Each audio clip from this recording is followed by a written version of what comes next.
Good evening, students. I welcome you all once again to the official YouTube channel of ज्ञान गुरुकुल सफलता की नई उड़ान। तो आज का करंट अफेयर्स का लेक्चर शुरू करते हैं बिना किसी देरी के। पहला, Nobel prize in chemistry has been awarded. हम फिजिक्स और मेडिसिन ऑलरेडी पढ़ चुके हैं। केमिस्ट्री का नोबेल प्राइज जो है वो अवार्ड कर दिया गया है and it has been awarded to 3 scientist. Again तीनों को जो है एआई का इस्तेमाल करने के लिए ये नोबेल प्राइज मिला है। They have used AI for ground working work on proteins. तो Demis Hassabis and John M Jumper ये गूगल डीप माइंड के हैं एंड इनको क्यों दिया गया है नोबेल? क्योंकि इन्होंने जितने भी प्रोटीन्स हैं जिनको हम जानते हैं, ऑल नोन प्रोटीन्स, उनका 3D स्ट्रक्चर प्रिडिक्ट करा है एआई का इस्तेमाल करके। एंड यूनिवर्सिटी ऑफ वॉशिंगटन के डेविड बेकर हैं जिन्होंने कम्प्लीटली न्यू प्रोटीन्स जो नेचुरली एग्जिस्ट नहीं करते उनको डिज़ाइन करा है, अगेन एआई का इस्तेमाल करके। लिटरेचर का नोबेल भी दे दिया गया है। It has been awarded to a South Korean writer, sorry, तो आने वाली स्लाइड्स में पढ़ेंगे। As you all know, it was a very sad day for India yesterday, day before yesterday. Ratan Naval Tata, who was the chairman emeritus of the Tata Group, he passed away at the age of 86. He was battling age-related ailments. And 1937 में इनका जन्म हुआ था। इन्होंने सबसे cheapest car जो थी दुनिया की वो लॉन्च करी थी, टाटा नैनो। मोरओवर बहुत ही डीपली इन्वॉल्व फिलेंथ्रोपिस्ट थे। ओवर 66% इनका जो प्रॉफिट था टाटा ग्रुप का वो चैरिटेबल कॉजेज में जो है यूटिलाइज करते थे टाटा ट्रस्ट के थ्रू। चाहे वो उनका कैंसर हॉस्पिटल हो, चाहे वो उनका सोशल साइंसेज इंस्टीट्यूट हो, टिस जिसका नाम है। तो एजुकेशन एंड हेल्थ केयर पे फोकस था। मोर ओवर ग्लोबली इन्होंने बहुत सारे ब्रांड्स अक्वायर करे थे, land rover and range rover, sorry range rover and Mercedes जैसे ब्रांड्स को इन्होंने अक्वायर करा था। टेटली जैसी जो ग्लोबली एक टी ब्रांड है उसको अक्वायर करा था, right. And just to honour him Bihar postal circle ने जो है एक स्पेशल कवर रिलीज करा था to give a tribute to his legacy and उनकी जो कॉन्ट्रीब्यूशन थी इंडस्ट्री में, लीडरशिप में, नेशनल डेवलपमेंट में, फिलॉन्थ्रोपी में, उन सबको याद करने के लिए, कमेमोरेट करने के लिए। नेक्स्ट, नासा का एक मिशन है Europa Clipper mission, aims to discover alien life. Europa अगर आपको पता हो जुपिटर का एक मून है एंड माना जाता है कि इस मून के ऊपर जो ओशन है जो आइस का बना हुआ है उसके नीचे शायद लाइफ पॉसिबल हो, उसके नीचे शायद पानी मिले एंड पानी आपको पता है एक एसेंशियल कंडीशन है for life to thrive.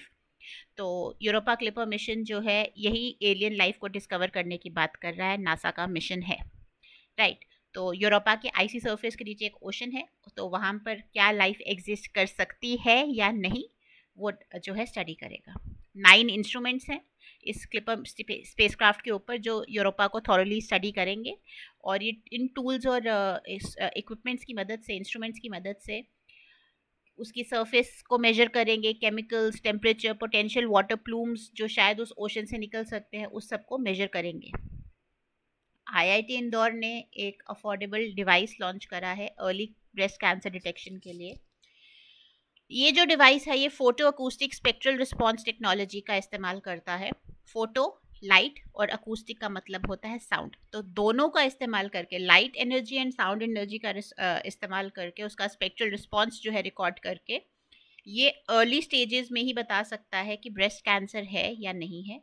Low cost device है, जो MRIs और CT स्कैन्स की कॉस्ट आती है उससे 1/10 चीपर है ये डिवाइस।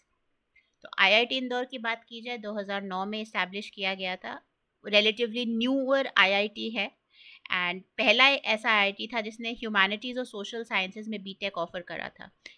इस आईआईटी इंदौर का मोटो है knowledge is power. Next, government ने ऑलमोस्ट 4500 करोड़ का रोड प्रोजेक्ट जो है राजस्थान और पंजाब के बॉर्डर एरियाज में अप्रूव करा है and it will be a network of almost 2300 kilometres.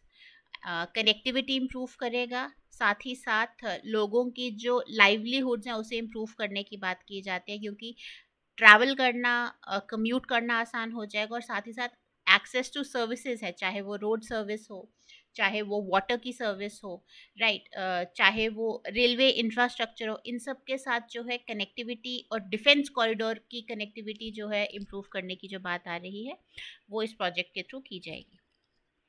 हमने पिछले महीने अगस्त में जो है, पिछले महीने नहीं, अगस्त में हमने पढ़ा था national maritime heritage complex development के बारे में, तो कैबिनेट ने अप्रूव कर दिया है और ये लोथल गुजरात में बनाया जाएगा।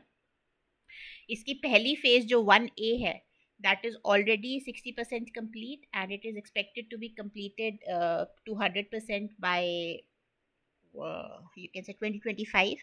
बाकी जो दो फेजेज है, फेज 1B एंड फेज 2, ये इनको भी ग्रीन लाइट दे दी गई है एंड वॉलंटरी कंट्रीब्यूशन से इसके लिए पैसा आएगा।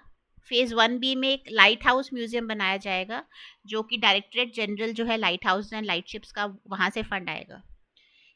इस डेवलपमेंट कॉम्प्लेक्स जो हेरिटेज कॉम्प्लेक्स डेवलपमेंट प्रोजेक्ट है, जब ये कंप्लीट हो जाएगा तो इसे देखने के लिए एक सोसाइटी बनाई जाएगी under the societies registration act 1860 and governing council इस सोसाइटी को लीड करेगी and it will be headed by the minister of ports, shipping and waterways. तो लोथल गुजरात में जो एक हड़प्पन साइट भी है वहाँ पर एक मैरीटाइम हेरिटेज कॉम्प्लेक्स बनाया जा रहा है। ये डिटेल में आई रिमेंबर वेरी वेल अगस्त में पढ़ा है, तो आप अगर आपने नोट्स बनाए हुए हैं साथ साथ में तो आपको पता होगा कि कौन सी डेट को कवर करा था। You can always go back and refer to that video. DigiLocker has partnered with Umang app for seamless access to government services. DigiLocker जो है एक क्लाउड बेस्ड प्लेटफॉर्म है जहां पर आप डॉक्यूमेंट्स को स्टोर भी कर सकते हैं और वेरीफाई भी कर सकते हैं। उन्होंने उमंग ऐप के साथ इंटीग्रेट कर लिया है ताकि बहुत सारी जो गवर्नमेंट सर्विसेज है वो आप इजीली एक्सेस कर सके डिजीलॉकर के थ्रू ही। तो सिटीजन की जो इंटरेक्शंस है गवर्नमेंट के साथ वो सिंप्लीफाई हो जाएंगी और मल्टीपल सर्विसेज एक सिंगल प्लेटफॉर्म से एक्सेस कर पाएंगे। तो क्या करना है, कुछ नहीं करना, डिजी लॉकर जो ऐप है उसे आप अपडेट करिए, उमंग ऐप को इंस्टॉल करिए और जब आप दोनों को कर लेंगे तो डिजी लॉकर के थ्रू आप उमंग ऐप वाली सर्विसेज भी जो हैं यूटिलाइज कर पाएंगे। प्रेसिडेंट मुर्मू जो है अफ्रीकन विजिट पर जा रही हैं। She will be visiting 3 nations, Algeria, Mauritania and Malawi. तो बायलेटरल टॉक्स वहाँ पे अल्जीरिया में जो टॉक्स है वो प्रेसिडेंट अब्दुल मजीद टेडबून के साथ होल्ड करेंगी और की अल्जीरियन डिग्निटरीज के साथ। इंडिया अल्जीरिया इकोनॉमिक फोरम को भी एड्रेस करेंगी और इंडिया कॉर्नर जो है हमा गार्डन में बनाया गया उसे भी इनॉग्रेट करेंगी। साथ ही साथ ऑयल, गैस, डिफेंस और स्पेस जैसे सेक्टर्स में कोलैबोरेशन को प्रमोट करेंगी। मॉरिशियाना में बेसिकली प्रेसिडेंट मुर्मू जो है प्रेसिडेंट मोहम्मद ओल्ड शेख अल गजूनी के साथ मीटिंग करेंगी, एज वेल जो उनके prime minister and foreign minister उनके साथ भी साथ ही साथ जो वहाँ पे इंडियन डायस्पोरा रह रहे हैं उनके साथ भी इंटरेक्ट करेंगी। मलावी में जो है प्रेसिडेंट लजारस मैकार्थी चकवेरा ने इनवाइट करा है प्रेसिडेंट मुर्मू को एंड वहाँ पे भी बायलेटरल मीटिंग्स होंगी, ट्रेड को डिस्कस किया जाएगा। साथ ही साथ कल्चरली सिग्निफिकेंट जो हमारे टाइज हैं और जो साइट्स हैं वहाँ पे भी विजिट की जाएगी, राइट। तो 3 कंट्रीज विजिट कर रही हैं, कौन कौन सी? अल्जीरिया, मॉरिशियाना एंड मलावी, तीनों जो हैं अफ्रीका में हैं। यूनाइटेड नेशंस जनरल असेंबली ने अपनी 18 मेंबर्स जो हैं 47 जो ह्यूमन राइट्स काउंसिल के उनको इलेक्ट करा है 2025-27 टर्म के लिए। This is 18 out of 47 members. Human rights council में 47 मेंबर्स होते हैं, तो उसमें से 18 मेंबर्स जो है 2025-27 के सेशन के लिए उनको जो है इलेक्ट कर दिया गया है। यूनाइटेड नेशंस पर हमने स्टैटिक वाले क्लास में जो है एक बहुत ही कॉम्प्रिहेंसिव लेक्चर कवर करा है। अगर वो किसी का मिस हो गया है तो आप चैनल पे प्लेलिस्ट में जाकर स्टैटिक जीके बाय नाजुक मैम वाली जो प्लेलिस्ट है उसमें यूएन वाला जो लेसन है ये एक्सेस कर सकते हैं। ये जो डिसीजन था, जो इलेक्शन था, ये सीक्रेट बैलेट के प्रिंसिपल पे बेस्ड था and Benin, Bolivia, Colombia, Cyprus, Qatar, Thailand, these are some of the countries जो अभी न्यूली इलेक्टेड हुई हैं एंड ये अपना टेन्योर 1 जनवरी 2025 से बिगिन करेंगी। ह्यूमन राइट्स काउंसिल का हेडक्वार्टर्स जिनीवा में है, स्विट्ज़रलैंड में एंड यहाँ पे इंक्लूसिविटी देखने को मिली कि किस तरह से हम इमर्जिंग कंट्रीज़, डेवलपिंग कंट्रीज़ को भी मौका दे रहे हैं अपने आप को वॉइस आउट करने का। आशियान भी हमने पढ़ लिया है हमारे स्टैटिक जीके वाले पोर्शन में, वहाँ पे अगेन प्लेलिस्ट में वीडियो मिलेगा आपको पक्का। तो 44th and 45th ASEAN summits जो हैं वो वियेंटियान, लाओस में जो है किक ऑफ कर दिए गए हैं एंड थीम क्या है? ASEAN enhancing connectivity and resilience. Laos के जो प्रेसिडेंट है थोंगोलून सिसोलिथ, उन्होंने मेंबर कंट्रीज से प्लीड किया है कि भाई आप पीस, स्टेबिलिटी और सस्टेनेबल डेवलपमेंट को ऑनर करें एंड मल्टीलैटरल एक ग्लोबल ऑर्डर को प्रमोट करें। तो सिग्निफिकेंट अपॉर्चुनिटी है जहां पर प्रेसिंग चैलेंजेस के साथ जो है हम डील कर सकते हैं, टैकल कर सकते हैं, राइट। तो वियंशियन लाओस में it has started. Kaimur approved as Bihar second tiger reserve. Bihar का पहला टाइगर रिजर्व था वाल्मीकि टाइगर रिजर्व, जो वेस्ट चंपारण में है। एंड अब क्योंकि वाल्मीकि टाइगर रिजर्व की जो टाइगर होल्डिंग कैपेसिटी थी कि एक नंबर से एक थ्रेशोल्ड होता है कि इसके ऊपर एक इकोसिस्टम इससे ज़्यादा पॉपुलेशन नहीं होल्ड कर सकता, तो वाल्मीकि अपनी उस कैरिंग कैपेसिटी पे पहुंच चुका है। 45 टाइगर्स की लिमिट है, but it is housing 54 tigers.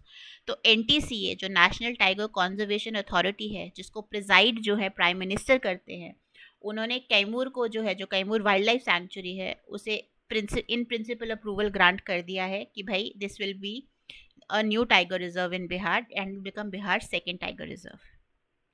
Indian navy ने बजाज आलियांस के साथ पार्टनर करा है नेवल सिविलियंस इंश्योरेंस कवरेज के लिए। एक मेमोरेंडम ऑफ अंडरस्टैंडिंग जो है साइन किया गया है।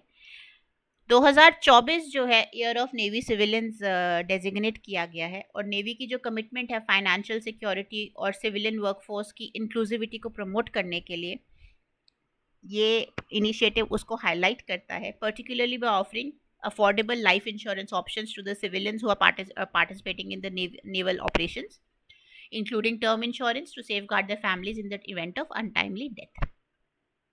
18 साल के नेपाली माउंटेनियर है नीमा रिंजी शेरपा, उन्होंने वेंसडे को हिस्ट्री बनाई। He has become the youngest person जिन्होंने दुनिया के जितने 14 जो वर्ल्ड 8000 मीटर पीक्स हैं उनको जो है उन पे चढ़ाई कर ली है।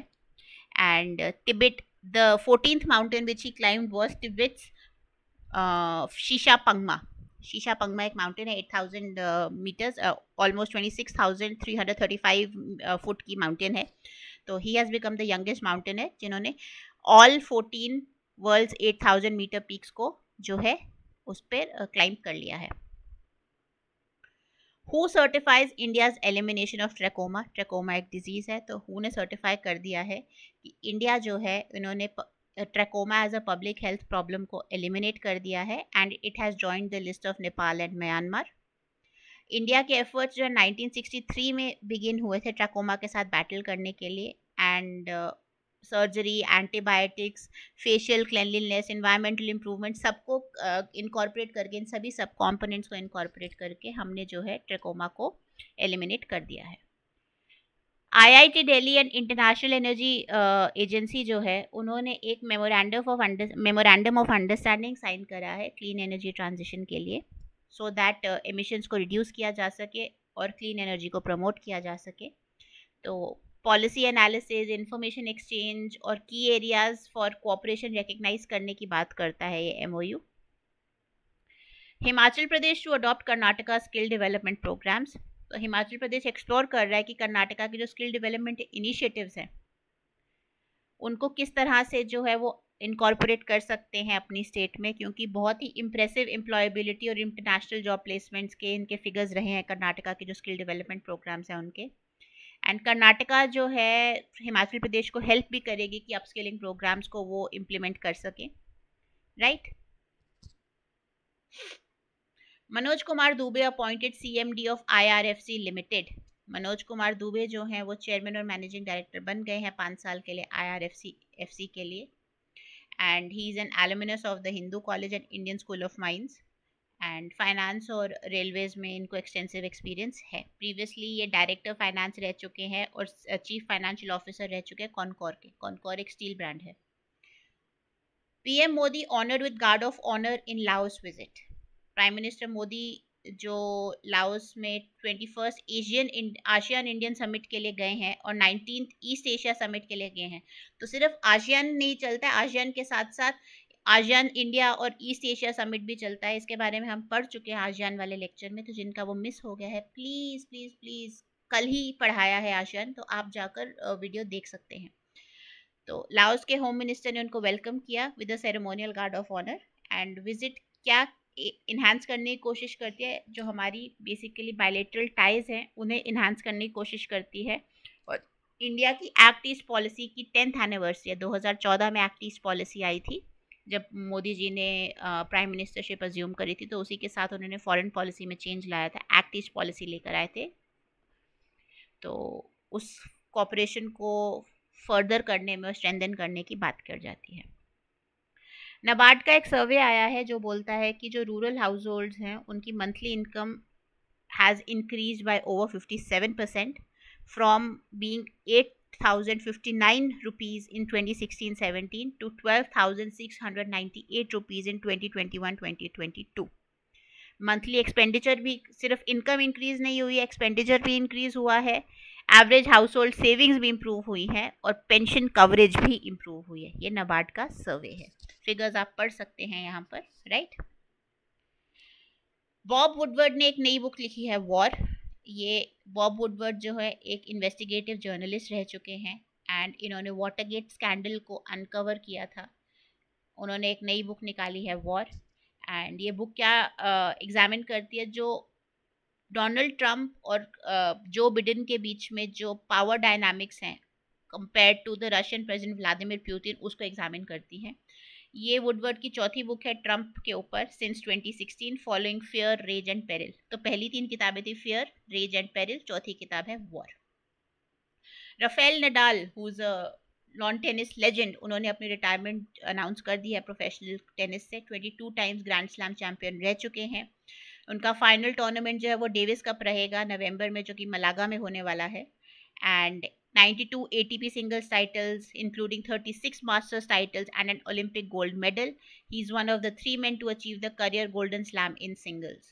So he has announced his retirement. Center declares Hizb ut Tahrir a terrorist organization.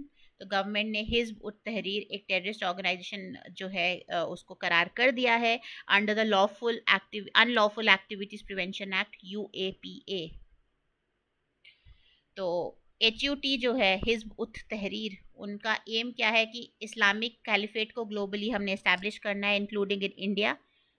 Terrorism और जिहाद का इस्तेमाल करके ये ग्रुप टेररिज्म प्रमोट करता है सोशल मीडिया के थ्रू, यूथ को रेडिकलाइज करता है एंड इंडिया की सिक्योरिटी के लिए एक सीरियस थ्रेट है। तो इस वजह से इसको टेररिस्ट ऑर्गेनाइजेशन डेजिग्नेट कर दिया गया है।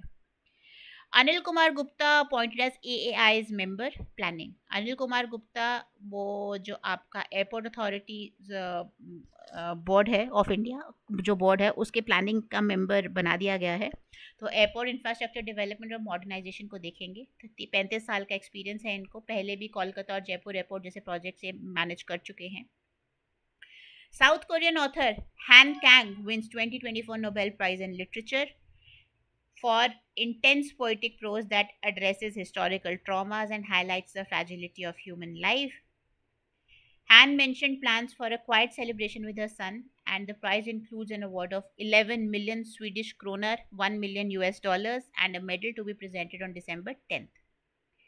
P. वेणुगोपाल जो कार्डियक सर्जरी के पायनियर थे, उनका देहांत हो चुका है। ये फॉर्मर एम्स डायरेक्टर रह चुके हैं। इंडिया का पहला फर्स्ट हार्ट ट्रांसप्लांट इन्होंने ही करा था एंड 50,000 से ज़्यादा सर्जरीज ये कर चुके हैं। पद्म भूषण इनको मिला हुआ है एंड अंडर प्रिविलेज पेशेंट्स को ये फ्री सर्जरीज देते थे। 2 सुपर स्पेशलिटी हॉस्पिटल्स में इनका कंट्रीब्यूशन रहा है and he has passed away. 38th national games to be held in Uttarakhand in तो इंडियन ओलंपिक एसोसिएशन ने उत्तराखंड को जो है चूज़ किया है as the host for the 38th summer national games, जो कि 28 जनवरी से 14 फरवरी 2025 तक में रखी जाएंगी। उत्तराखंड जो है इस बार विंटर गेम्स भी होल्ड करेगा।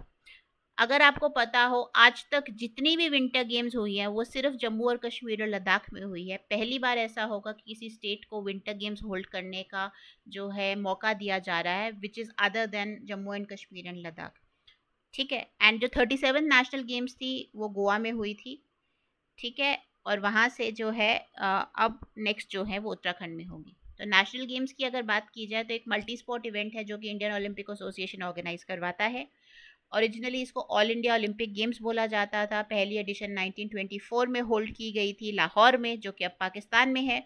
एंड इसका नाम जो है ऑफिशियली चेंज किया गया था 1940 में ड्यूरिंग द 9th एडिशन, जब जो कि बॉम्बे में हुआ था। ठीक है।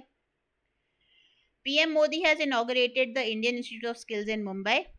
तो इंडस्ट्री रेडी वर्कफोर्स तैयार करने के लिए फॉर द इंडस्ट्रियल रेवोल्यूशन 4.0, जहाँ पर नए tools and cutting edge technologies का इस्तेमाल होगा, जैसे एआई, एमएल का, क्वांटम कंप्यूटिंग, ब्लॉकचेन, ये सब का इस्तेमाल करने वाली वर्कफोर्स जो है उसको ट्रेन करने के लिए इंडियन इंस्टीट्यूट ऑफ स्किल्स बनाया गया है।